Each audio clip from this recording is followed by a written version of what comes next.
Fashion विश्वातून नुकतीच एक मोठी आनंदाची बातमी समोर आली आहे। कारण एक लोकप्रिय कलाकार जोडी नुकतेच गणेश चतुर्थीच्या मुहूर्तावर आई बाबा झाले आहेत। तर हे कलाकार आहेत दीपिका पादुकोण आणि रणवीर सिंग।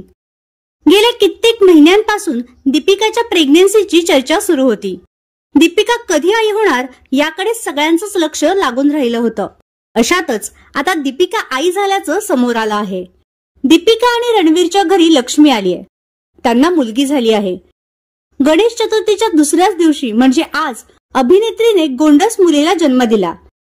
अभिनेत्री दीपिका पादुकोणला काल गणेश चतुर्थीच्या दिवशी संध्याकाळी रुग्णालयात दाखल करण्यात आलं होतं। त्यानंतर आज दीपिकाने एका गोंडस मुलीला जन्म दिल्याचं समोर आलं आहे। तर आपल्या चॅनलच्या परिवारातर्फे दीपिका पादुकोण आणि रणवीर सिंग यांना कॉंग्रॅच्युलेशन्स।